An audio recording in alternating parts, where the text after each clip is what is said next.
Halo, Assalamualaikum warahmatullahi wabarakatuh. Kembali lagi di ruang belajar farmasi bersama saya di sini Apoteker Irwan. Hari ini pelajaran dasar-dasar kefarmasian untuk kelas 10 farmasi. Baik, materi pada hari ini tentang pengenalan resep. Tentu untuk di farmasi resep itu adalah hal yang sudah biasa sekali dan pasti seringkali dijumpai karena memang dunia farmasi lebih terkenal dengan resep. Baik, resep seperti apa sih resep? Apa itu resep dan kenapa harus menggunakan resep? Apakah resep itu seperti resep untuk memasak, resep untuk makanan? Tentu sama-sama resep sih, tetapi bukan itu yang dimaksud. Resep di sini adalah resep untuk permintaan obat dari dokter kepada apoteker untuk menyediakan obat. Pengertian resep.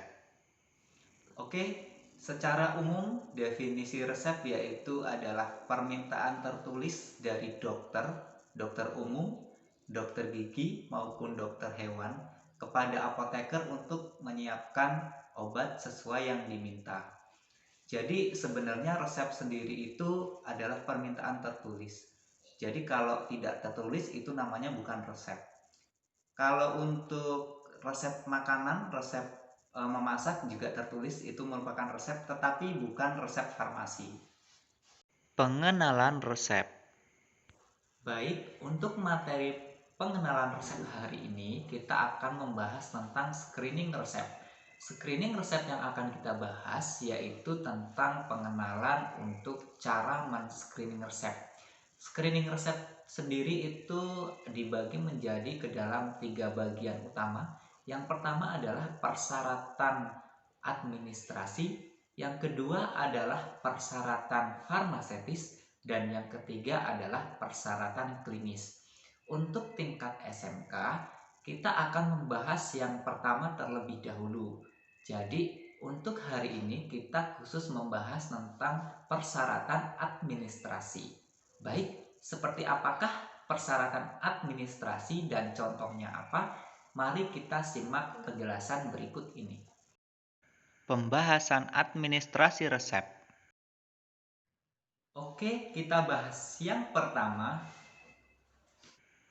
Yang pertama adalah inskripsio. Di dalam inskripsio berisi tentang nama dokter, SIP dokter, alamat dokter, nomor telepon, dan tempat penulisan resep. Di situ sudah tertera untuk nama dokternya, SIP-nya, setelah itu alamat dokternya, dan tempat penulisan resep, tetapi tidak ada nomor telepon. Nah, berarti untuk resep tersebut itu tidak memenuhi untuk persyaratan inskripsio karena nomor telepon dokter tidak dicantumkan. Yang kedua adalah invokasio. Invokasio ini hanya tanda R pada resep. Jadi ketika dokter menuliskan resep itu harus ada tanda R garis miring yang berarti yaitu ambillah. Nah, ini yang dinamakan invokasio. Jadi dokter menginformasikan kepada farmasi untuk mengambilkan obat yang diminta. Yang ketiga, untuk yang ketiga yaitu preskripsio. Di dalam preskripsio ini berisi tentang nama obat, kekuatan obat, dan jumlah obat. Di situ masing-masing sudah tertera jelas bahwa rifampicin itu nama obatnya dan 300 mg adalah kekuatan sediaan. Untuk INH itu nama obatnya dan 100 mg itu adalah kekuatan dari kesediaan INH yang diminta. Sedangkan untuk vitamin B6 kekuatan yang diminta adalah 10 mg. Untuk jumlah obat yang diminta itu adalah sebanyak 30 yaitu numberu XXX. X itu adalah 10, jadi untuk angka Romawi untuk 30 adalah triple X. Jadi berapa jumlah yang diminta itu adalah 30 dibuat dalam bentuk kapsul. Dan yang keempat, untuk yang keempat yaitu signatur. Signatur ini berisi tentang nama pasien, jenis kelamin, umur, berat badan, alamat, dan aturan pakai. Untuk yang tertera di dalam resep itu ada nama pasien, umur pasien, dan alamat pasien. Sedangkan jenis kelamin dan berat badan pasien tidak disebutkan. Untuk aturan pakainya itu sudah tertulis di dalam resep yaitu S1DD kapsul 1AC yang berarti yaitu digunakan 1 kali sehari 1 kapsul sebelum makan. Dan yang kelima yaitu adalah subskripsio, yaitu berisi tentang tanda tangan dokter atau paraf dokter. Apa sih fungsinya? Yaitu untuk memastikan bahwa resep yang ditulis tersebut itu benar-benar dari dokter dan bisa dipertanggungjawabkan.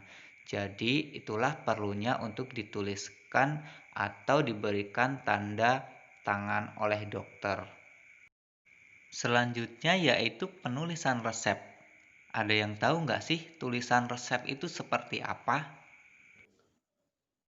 Baik, apakah di antara kalian ada yang pernah mendengar tentang resep ceker ayam? Ceker ayam seperti ini? Tentu bukan ya. Jadi untuk resep ceker ayam itu adalah resep dengan tulisan dokter yang sangat-sangat susah untuk dibaca. Baik, ini adalah contoh resep dengan tulisan yang susah untuk dibaca. Untuk resep yang pertama itu masih bisa ya dibaca untuk beberapa orang. Tetapi untuk resep yang kedua ini memerlukan keahlian khusus. Nah, ini dulu ada pelajaran untuk membaca resep ceker ayam. Namun saat ini dokter juga tulisannya sudah tidak seperti ceker ayam. Jadi untuk pelajaran membaca resep ceker ayam sudah tidak ada lagi. Alasannya adalah untuk keselamatan pasien dan mengurangi penyalahgunaan penggunaan obat serta salah dalam pemberian obat. Nah, inilah yang menjadi faktor bahwa dokter sekarang memang juga menuliskan resep dengan jelas. Jadi tidak ada kesalahan dari pihak apoteker ataupun dari pihak farmasi ketika menyiapkan obat karena tulisan resepnya jelas. Oke, demikian pelajaran kita hari ini tentang pengenalan resep bersama saya Apoteker Irwan, tentunya di ruang belajar farmasi. Baik, terima kasih. Sampai jumpa di video pembelajaran farmasi berikutnya bersama saya. Saya akhiri. Assalamualaikum warahmatullahi wabarakatuh.